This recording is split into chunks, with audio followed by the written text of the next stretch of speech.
Where are the things you most grateful for? Where do they come from? Why is it that we're challenged all the time? Why is it that life seems to be so difficult? Is it really difficult, or were we meant to have challenges in our life? Were we meant to have what we perceive as conflict in our lives? I think we were, because how else could we grow? The problem is that we don't face our challenges. This is my perception. We don't face our challenges, we rationalize them. We rationalize our way out of things instead of just dealing with it. Here's the thing that I know.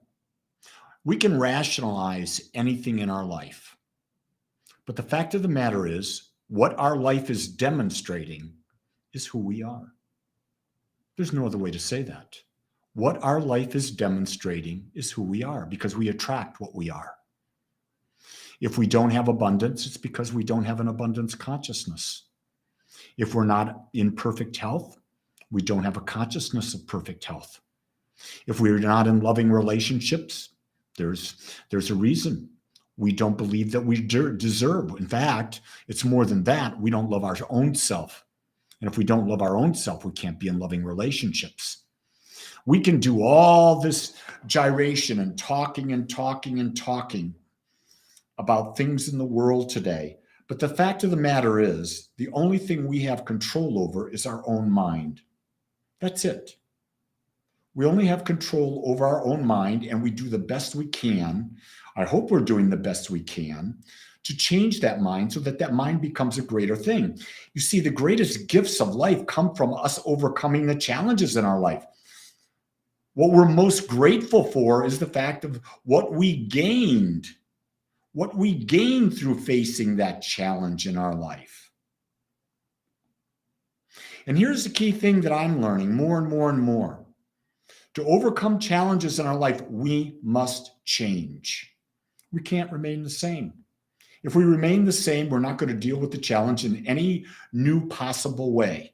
And if we're not dealing with it in a new way, nothing new is going to happen. Einstein said that clearly. You can't deal with the problem at the level of consciousness in which the problem was created. And yet we seem to want to do that all the friggin' time, don't we? I'm pretty randied up today, aren't I? That's because I'm watching the world and I'm saying, can anybody wake up? And you know what? That's a stupid thing for me to do, because people will wake up when they wake up. I have no control over another human being. Zero. So we can go on and we can wish for things to be better, or we can do the one thing that we have control of, and that is to change our own life by changing our own mind, because that's all we ever have had control over.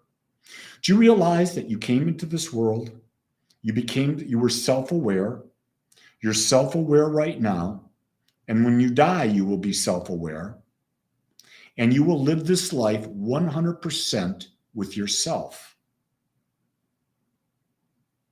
If you're going to be with yourself, it's time to expand it, to grow. Isn't growing the reason we're here? Isn't growing in our level of awareness what this life's about? If we can't grow in our awareness, what's the purpose? And you see, when we grow in our awareness, we get to experience more and more and more and more of life, which means we have the opportunity to be grateful for more and more and more and more in life. And we get the juice of being grateful. We get the juice of expansion. We get the juice of success. We get the juice of overcoming. We get the juice of letting go of things that no longer serve us. Failure brings growth, Corey, as long as we're aware of why we failed. There's a lot of people that fail over and over again. They just don't learn from their failures. They're not willing to change. I can remember going back in my early 30s when I quit smoking 100 different times. And it finally took something to get me to make the commitment, and was holding my son one day, and it was 1983. 1983, I was holding my son in Tampa, Florida. I was smoking a cigarette, and he was looking at me. He was a little baby. And I said, I don't want my son to do this. I don't want my son to see his father like this. And that was my why. That was my big reason to quit smoking. And that day I dropped that cigarette, never picked up another one since. You see, I failed at quitting smoking many times. The reason I succeeded is I found a big why. That's true in any aspect of life. The things that we succeed in are the things that we have a big why for. People say to me, well, how do you stay so healthy? How can you be so fit? The reason was I started this in my 20s because I knew I didn't want to grow up and be like most of the old people I saw that couldn't move, that couldn't enjoy life, that were frail. And I look at it and I say, I had a big reason. I watched the people in my family, the older people, and what they could and couldn't do and the misery they were in. And I said, I don't want that. So I've committed my life to being healthy. I go to the gym 4 to 5 times a week. I don't miss. The reason why is, here's my reason why. I want a fantastic life. And I believe that if you don't have a fantastic body, you're not going to be able to enjoy life as much or as long. And so that's why I've created it. Was I challenged in doing it? You bet. Moniqua says, I'm 24 and starting to change my health. My family is known for diabetes and high blood pressure. I don't want that. Well, Moniqua, let me share this. Dr. Bruce Lipton in The Biology of Belief says that your DNA is a tendency. But if you can change your DNA by the beliefs you have around your body. So, Moniqua, I'll share with you. My father had high blood pressure.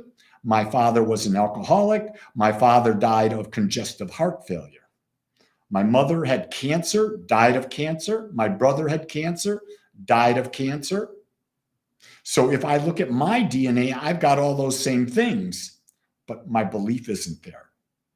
I've created a belief that I live in a healthy, vibrant body of a young, virile, 24-year-old male athlete.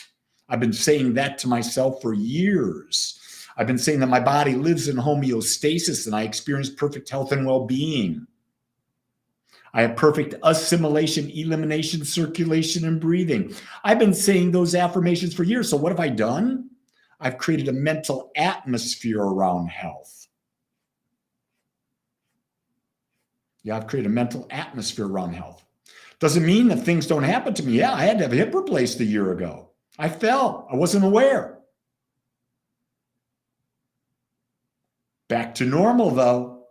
Walking 3.5 miles, doing 30 minutes on the elliptical, doing 105 flights on the stair climber, fully weightlifting, doing everything I used to do. It's not slowing me down. It was a challenge for me to overcome. So, Moniqua, I know you can do whatever you put your mind to do because you're a powerful expression of God. How never matters, Uwe. It's always the why. Do you have a big enough why? If your why is big, the how will make its way known. See, we think we've got to figure out the how to get things done. No, we got to figure out the why. First off, we got to figure out the what. If we don't figure out the what, can't have a why, right? You got to figure out first off, you got to figure out who you are. What's really of value to you? Then you got to figure out, what do I want to create in my life? Then you go to the why. Why is the third step. And then the hows show up. And you just sort of follow them. You just make them happen. It's like when I started writing my book. I knew who I was. I'm a teacher. What did I want to do? I realized I needed a book. Why? Because books give validity. It also leaves a lasting legacy. It also there's a lot of people that like to read the written word, and they can question that. I didn't know how to do it. I don't even like the idea of writing a book, but my why got so big. And then the how made its way known in ways that I could not ever believe. So within 60 days, my book will be published. Right now, it's getting its final edit with the editor. I've done all the work that I need to do pretty much. Now it's the final stages. So it's really just interesting. It's just interesting. Our challenges create our greatest successes. Our greatest successes give us the greatest juice in life. So you got a clean slate today. You're starting a whole new day. What are you going to create for yourself? Only you can decide that. Don't be a victim. You're absolutely right, Ian. He who has a why can bear almost any burden. That's right. You got a why. You don't see things as in the way, but rather you see them on the way. That's my friend, Dr. DeMartini, who said that. So I give credit to the teacher. He's one of my favorite teachers on the planet. A lot of people don't like him. It's not they don't like him. They don't resonate with his teaching. I do. Got a lot from him. He's helped me get a lot of clarity. Corey says, affirmations are life-changing. Having a drive and a purpose are great. Change and adapting what suits you is important. What suits you, it's what you choose to wear. It's not the suit you were given. What suit do you choose to put on? Anyway, it's a good day. It's a great day. I know what I'm going to create today. I've got a full day. Hey, I'm doing Agape gatherings today. You want to join me? Go to agapespiritualcenter.com, click on the calendar, pick up a Zoom link for the time that best suits you. Otherwise, we'll see you tomorrow on Thanksgiving Day. Know that you are loved. Have a great day, everybody. Aloha. Love ya.